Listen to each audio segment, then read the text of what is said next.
Good morning to you all.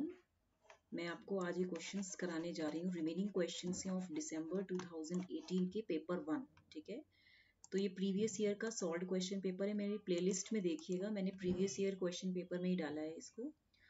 देखिए, the present age of father is twice that of the elder son. हमें question में जो given things हैं वो हमें देखना है। मैं यहाँ पे लिख देती हूँ, present age of father is twice the age of elder son. Let ES be your elder son. मैं इसको ES से डिनोट कर रही हूँ, father को F से डिनोट कर रही हूँ।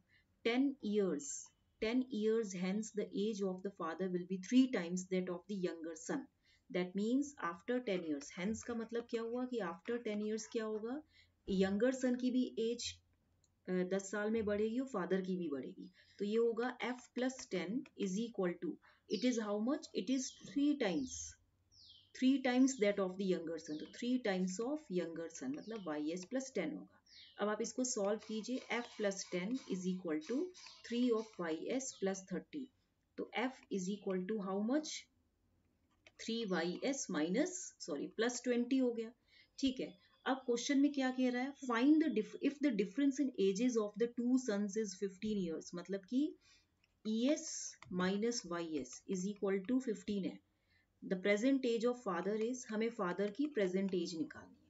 तो यहाँ पे देखिए, first of all from these two equations हमें f की वैल्यू निकालने के लिए I have to put down the value of es and y's in terms of f। तो यहाँ पे es की वैल्यू f/2 हो गई, ओके और यहाँ पे ys की वैल्यू हो गई f माइनस 20/3। ओके, ये वैल्यू हो गई। अब आप यहाँ पे just put down the value. यहाँ पे ये इक्वेशन थर्ड थी, ये इक्वेशन 2 थी and this was your equation 1। यहाँ पे जब आप इसको निकालेंगे, es की वैल्यू कितनी है f/2, ys की वैल्यू है f माइनस 20/3। यही वैल्यू होगी ना, आई थिंक यही वैल्यू होगी। And this is equal to 15। अब सॉल्व कीजिए, 2 3 जा 6 माइनस यहाँ पे 3 2 जा 6, तो 2f minus 60 and this is equal to how much, 15। तो ये वैल्यू होगी 3f minus 2f plus 60 is equal to 15 6 जा 90। तो f is equal to how much, यहाँ पे अगर आप देखें, नहीं सॉरी, ये f माइनस 20 है ना, तो 3 2 जा 6, तो ये 40 होगा, 40 होगा। तो यहाँ पे 3f माइनस 2f प्लस 40 होगा इधर। तो 90 माइनस 40 इज 50। तो f की वैल्यू कितनी हो गई, 50 years. So your answer will B 50 years. ठीक है, ये सब इसको कट कर दीजिए, ये तो जब मैंने प्रिंट आउट लिया था तब सॉल्व किया था। नेक्स्ट क्वेश्चन है, question number 17। Ravi and Kunal are good in hockey and football. First of all, write down the given things in order. Ravi कितने, पहले तो बॉयज देखिए कितने, रवि, कुणाल, सचिन, रवि एंड यहाँ पे और क्या है, गौरव हो गया एंड मनदीप हो गया। ठीक है, तो यहाँ पे देखिए Ravi, Kunal, K for Kunal, S for Sachin, R for Ravi again, यहाँ पे फिर गौरव हो गया, मनदीप हो गया। So I think there 5 student, 5 boys. Ravi and Kunal both are good in hockey and volleyball. तो हॉकी हॉकी, वॉलीबॉल वॉलीबॉल मैंने लिख दिया। फिर कह रहा है Sachin and Ravi are good in hockey and baseball. तो Sachin is good in hockey and baseball, Ravi is also good in hockey and baseball. ठीक है, now Gaurav and Kunal are good in cricket and volleyball. Gaurav and Kunal are good in cricket and volleyball, ये भी volleyball और ये तो volleyball में था ही। Sachin, Gaurav and Mandeep are good in, Sachin, Gaurav and Mandeep are good in football and baseball. Gaurav and Mandeep are good in football and baseball. जहां पे बेसबॉल नहीं लिखा है वहां बेसबॉल लिख लीजिए। ठीक है, अब ये कह रहा है who is good in hockey, cricket and volleyball. अब देखिए हॉकी, क्रिकेट एंड वॉलीबॉल में कौन है, हॉकी, क्रिकेट, वॉलीबॉल में कुणाल आ रहा है। तीनों, Kunal is good in all the 3 games, hockey, volleyball and cricket. तो यहाँ पे आंसर विल बी कुणाल। तो answer will B second option. ठीक है, नेक्स्ट रीजनिंग का क्वेश्चन है, in a certain flight crew the positions of the pilot, co-pilot and flight engineer are held by Mr. Ajit. Flight crew, the positions of the pilot, co-pilot and flight engineer. FE for flight engineer, COP for co-pilot, and P is for pilot. They are held by Mr. Ajit, Mr. Bhavesh, and Mr. Chirag. Okay, AJ for Ajit, BH for Bhavesh, and CH for Chirag. Though not necessarily in that order, the following statements are true for all the three. जैसे the co-pilot is the only child and earns the least. आपका जो co-pilot है ये क्या है? Only child है. It is the only child and it earns the least. ठीक है, बहुत कम कमाता है. Chirag is married to Bhavesh sister. Bhavesh की जो बहन है उससे इसकी मैरिज हुई है. ठीक है, and earns more than the pilot. यानी कि जो चिराग की अर्निंग है, चिराग की जो अर्निंग है, it is more than the earning of the pilot. Pilot की अर्निंग से ज्यादा है. ठीक है, तो यहाँ पे आप देखिए कि हु इज द को pilot. It is being asked who is the को पायलट, क्योंकि को पायलट ओनली चाइल्ड है. तो भावेश तो बिल्कुल भी नहीं होगा. भावेश इज नॉट द को पायलट. मैंने यहाँ लिखा भी है कि भावेश इज नॉट को पायलट, एज को पायलट जो था, को पायलट वॉज ओनली चाइल्ड. को pilot was only child and Bhavesh has a sister.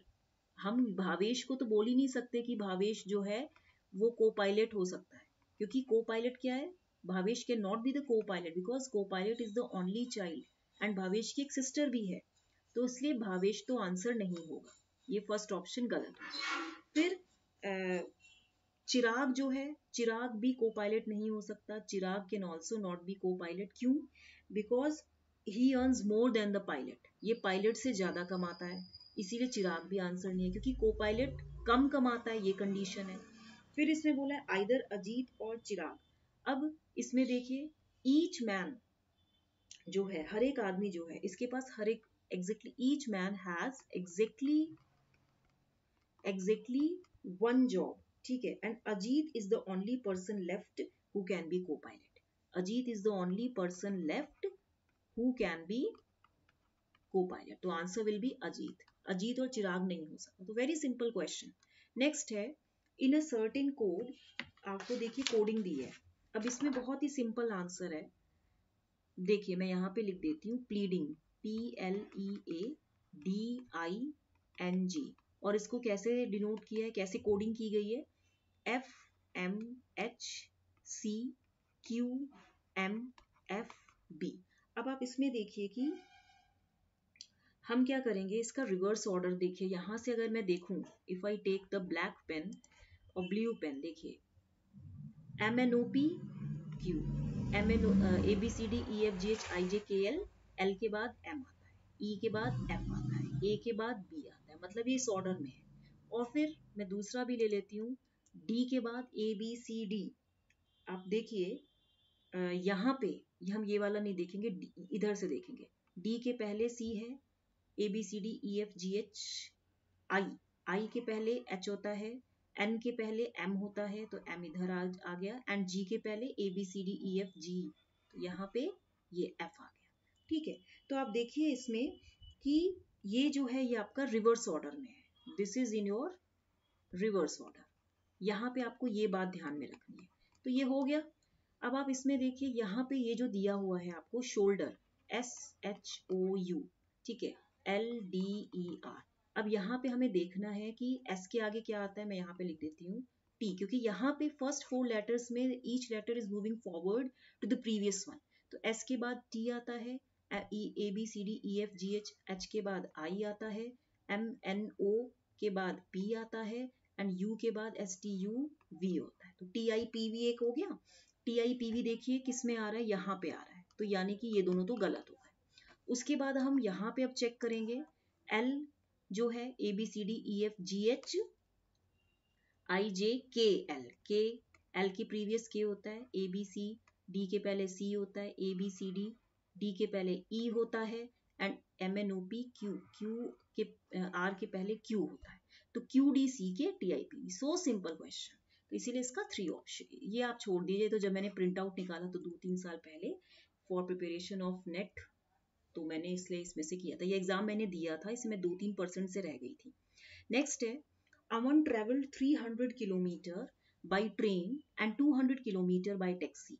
देखिए अमन है अमन का क्या what are the given things कि ट्रेन में वो 300 किलोमीटर ट्रेवल करता है एंड टैक्सी में जो है वो 200 किलोमीटर ट्रेवल करता है and he completed his journey in 5 hours 30 minutes. ठीक है. However, if he travels 260 kilometre by train, अगर ये 260 किलोमीटर ट्रेन के थ्रू जाता है एंड 240 किलोमीटर टैक्सी के थ्रू जाता है तो it will take how much 6 minutes more 6 minutes more to complete the journey. तो स्पीड ऑफ द ट्रेन पूछा है. तो इसके लिए आप देखिए ट्रेन की स्पीड पूछने के लिए हमें तो पहले इन दोनों की डिस्टेंस निकालनी पड़ेगी. ये डिस्टेंस d1 हो गया, ये डिस्टेंस d2 हो गया. इसको मैं d3, इसको d4 मान रही हूँ. तो d1 plus d2 is equal to d of train. तो ये कितना हो जाएगा? d of train is equal to 300 plus 260 is equal to 560 kilometre. यही होगा.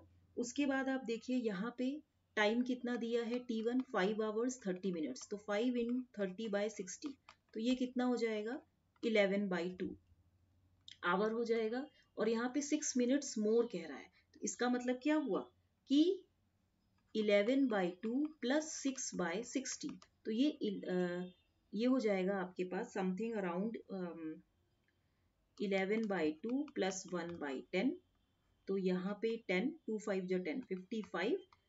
ठीक है. एंड प्लस 10 1 जो 10 ये हो जाएगा 56/10 और ये हो जाएगा 5.6. ठीक है. तो ये कितना हो गया आंसर 5.6 आवर हो जाएगा. 5.6 आवर हो गया. अब इसने क्या पूछा है speed of the train. Speed of the train देखिए आप speed of the train speed is equal to distance upon time. तो यहाँ पे डिस्टेंस ऑफ ट्रेन आएगा और टोटल ये जो आपका टाइम था ये t2. ठीक है. तो ये यहाँ पे टोटल टाइम आएगा जो था. तो डिस्टेंस ऑफ ट्रेन कितना हो गया आपका 560 किलोमीटर और ये कितना हो गया 5.6 आवर. यही हो गया ना. अब आप इसको सॉल्व जब करेंगे कितना आएगा? बहुत सिंपल है. 560 बाय 56 इंटू 10. सिंपल सी बात है. 100 किलोमीटर पर. आपका जो आंसर आएगा वो आएगा 100 kilometre per hour. Fourth is the right answer. ठीक है. अब ये क्वेश्चन है which of the following is a powerful indicator of miscommunication in a classroom transaction? Volley of questions relevant to the subject. If the student keeps asking a set of questions which is very much relevant or related to the subject, then it is a effective communication. It is a part of effective communication. ये प्रभावशाली communication है. ठीक है. लेकिन if he is asking volley of questions irrelevant to the subject, it is a part of miscommunication. क्योंकि जब आप subject से हट के कोई चीज पूछ रहे हो, फालतू के क्वेश्चंस पूछ रहे हो, इररेलेवेंट है, तो वो आपका मिसकम्युनिकेशन होगा. आपको क्या करना है? You have to choose the best appropriate answer related to the subject, related to the questions being asked. Yawning by most of the students, रो रहे हैं या चिल्ला रहे हैं, no, this is not a part of communication. Purposely non participative moves of students, जो इसमें best appropriate answer होगा आपको वही करना है. क्योंकि क्लासरूम में टीचर पढ़ाने जाता है एंड स्टूडेंट्स नॉलेज को गेन करने जाते हैं. Okay, then there occurs a lot of queries between the teacher and students related to the subject. तो इसका जो right answer होगा वो होगा B option.